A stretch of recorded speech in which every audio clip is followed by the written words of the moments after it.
हमारे पूर्व deputy CM Haryana के दुष्यंत चौटाला जी जिस अनंतपुर गांव को बचाने की इस लड़ाई की फिर से पूर्व वक्ताओं ने भी बड़े उल्लेख के अंदर आपके बीच में सारी लड़ाई की बात रखी। हैरानी की बात है कि 2022 में सुप्रीम कोर्ट का ऑर्डर आया और दिल्ली के नतीजों तक सुप्रीम कोर्ट के आदेश पर कोई कार्रवाई नहीं। सुप्रीम कोर्ट के आदेश ये थे कि लोगों की मलकियत कागजात देखकर आगे की कार्रवाई करी जाए 1992 के पीएलपी एक्ट के अनुसार, जो कि 30 साल के लिए बनाया गया था और 2022 के अंदर उसकी वैलिडिटी खत्म हुई। साथियों, भारतीय जनता पार्टी ने दिल्ली के नतीजे आने के बाद जो ये कदम आपके गांव के अंदर उठाया है, निंदनीय नहीं है। ये दर्शाता है कि सरकार के अंदर रहकर इनके दिमाग में गुमार आ गया और इस लड़ाई को हम सबको मिलकर लड़ना पड़ेगा और एकता होगी तभी ये लड़ाई जीती जाएगी।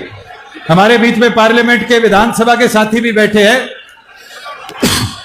दोनों सदनों में लड़ाई लड़ी जाए, मगर उसके साथ साथ जैलदार साहब से अनुरोध करूंगा कि ये लड़ाई कानूनी तौर पर कोर्ट में भी लड़नी पड़ेगी, सामाजिक तौर पर मैदान में भी लड़नी पड़ेगी। और ये आज जो एकता दिखाया है, जिस तरह से हम एक होकर यहां आज अलग अलग संस्थाओं से यहां पर आए हैं, इस एकता को भी आगे ले जाना पड़ेगा।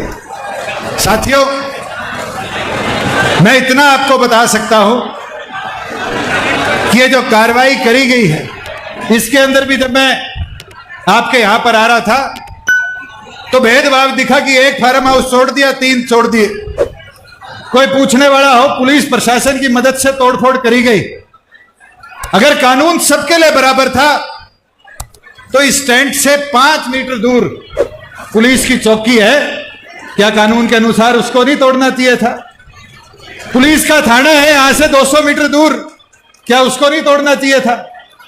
क्या कानून सिर्फ गरीब कमेरे के लिए है कि उसका मकान तोड़ दिया जाए, उसकी दुकान तोड़ दिया जाए, और उन साहूकारों के लिए नहीं है जिनके बड़े बड़े यहां मैरिज पैलेस बने हुए हैं, उनको नहीं तोड़ा गया? तो मैं जैलदार साहब से निवेदन करूंगा, इस विषय को भी लेकर समाज में आओ। टिकैत साहब, दीपेंद्र हुड्डा जी, टिकरा जी बैठे, अतुल जी बैठे, मुखिया गुजर जी, विजय फैसला जी, हमारे पावन पालों के प्रधान बैठे हैं। 5 घंटे से आप बैठे हैं, लेकिन भाई इस गर्मी में पिघल नहीं जाओगे। इस गर्मी में हमें लास्ट तक बैठे रहना क्यों? हमें साबित करना है कि हम लड़ाई लड़ने आए हैं और कोई दूसरा हमारा मकसद नहीं है। हमारे बीच में विधायक जोगिंदर रवाना जी हैं। मैं यही, समाज के लोग यहाँ आए हैं, एकत्रित हुए हैं, और इस महापंचायत में एकत्रित होने के बाद में जो भी निर्णय महापंचायत लेगी, मैं राजस्थान प्रदेश राष्ट्रीय लोकदल का अध्यक्ष होने के नाते उस जो भी निर्णय होगी उस निर्णय का समर्थन करता हूं और हमेशा आपके साथ कंधे से कंधा मिला के अनंतपुर को बचाने का काम करेंगे। बहुत बहुत धन्यवाद। आज की सभा के सभापति जी, बिरादरी के बहादुर सरदारों, माताएं बहनों, साथियों, मेरा नाम मांगेराम त्यागी है और मैं भारतीय किसान यूनियन राजनीतिक का वरिष्ठ राष्ट्रीय उपाध्यक्ष हूं अपनी यूनियन की तरफ से। और सबसे बड़ी बात जो मैं कहने जा रहा हूं, आप जरा उसे गौर से सुनना मेरे दोस्तों। साथियों, जब नोएडा के अंदर आपने देखा मेरी बिरादरी के ऊपर कष्ट आया और बुरा समय आया, तो हमने वहां देखा था कि गुर्जरों ने हमारा त्यागियों का साथ दिया था। आज पूरी बिरादरी ने मेरे साथ, काफी त्यागी आए हैं, संदीप त्यागी जी आए हैं, पूरी बिरादरी ने मुझे साफा बांध कर भेजा है कि मैं यहां जो भी निर्णय लूंगा, मेरी बिरादरी आपके साथ है। साथियों, आप ध्यान से सुन लें और सरकार भी सुन ले और वो भ्रष्ट अधिकारी भी सुन ले। अगर अनंतपुर की धरती पर बुलडोजर चलेगा तो सबसे पहले गिरने वाली लाश त्यागियों की होगी, गुजरो त्यागियों की होगी। गीता भुक्कल जी आई हुई हैं।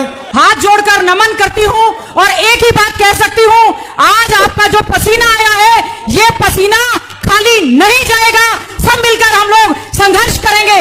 हम लोग आज इस आंदोलन में हमारे सांसद भाई दीपेंद्र हुड्डा जी के नेतृत्व में सब लोग आपको ये आश्वासन देने आए हैं, समर्थन देने आए हैं कि जो ये महापंचायत का आयोजन यहाँ पर हुआ है, इसमें हम ईंट से ईंट बजाकर रख देंगे। आपके घर उजड़ने नहीं देंगे, आपका आशियाना उजड़ने नहीं देंगे, माँ बहन बेटियों को सड़क पर आने नहीं देंगे। जो कोरा अनंतपुर एकता धन्यवाद बहन। जमीन हमारी आपकी, अब मैं आग्रह जमीन करूंगा। हमारी आपकी।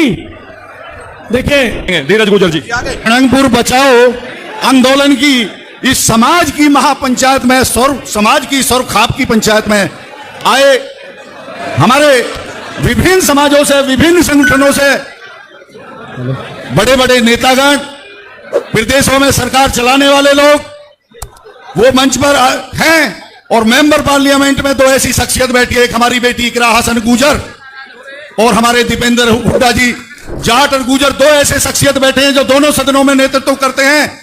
मेरा इन सब आप लोगों के सामने कहने का सिर्फ एक मतलब है कि जो मैंने कहा था जब हम आए थे वो काम तो पूरा हो गया कि आप खड़े हो गए इसके लिए। अगर मैंने एक बात कही थी कि विजय प्रताप जी जो आपके नेतृत्व में लड़ाई है, इसमें एक ही बात है, अब जो बच्चे वहां थे जिनकी नाड़ बची तो मकान चले गए, और मकान बचेगा जब नाड़ चली जाएगी। तुम्हें यह करना होगा, लड़ना तुम्हें होगा। सुझाव ये देंगे, लड़ाई तुम्हारी संसद में ये लड़ेंगे।